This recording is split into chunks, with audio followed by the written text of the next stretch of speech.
கோவை மாவட்டத்தில் வனப்பகுதியை ஒட்டியுள்ள கிராமங்களுக்குள் உணவு மற்றும் தண்ணீர் தேடி காட்டு யானைகள் அடிக்கடி நுழைந்து வருகின்றன. இந்த நிலையில் வெள்ளியங்கிரி மலை அடிவாரத்தில் உள்ள பூண்டி ஆண்டவர் கோவிலில் அன்னதான கூடத்திற்கு யானைகள் அடிக்கடி வந்து செல்கின்றன.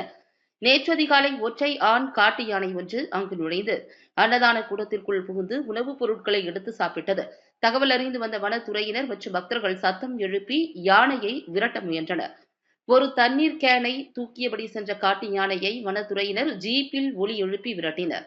அப்போது திடீரென திரும்பிய யானை வனத்துறையினரின் ஜீப்பை முட்டி தள்ளியது. அதிர்ஷ்டவசமாக ஜீப்பில் இருந்த யாருக்கும் பாதிப்பு ஏற்படவில்லை. பின்னர் வனத்துறையினர் யானையை வனப்பகுதிக்குள் விரட்டினர். பக்தர்கள் அதிக அளவில் இருந்த நேரத்தில் யானை ஜீப்பை முட்டியது பரபரப்பை ஏற்படுத்தியது. இந்த காட்சிகள் சமூக வலைதளங்களில் வைரலாகி வருகிறது. இரவு நேரங்களில் வெள்ளியங்கிரி மலையேறும் பக்தர்கள் யானை நடமாட்டத்தால் அச்சமடைந்துள்ளனர். எனவே பாதுகாப்பாக இருக்கும் வகையில் வனத்துறையினர் மக்களுக்கு அவதானமாக செல்ல அறிவுறுத்தியுள்ளனர்.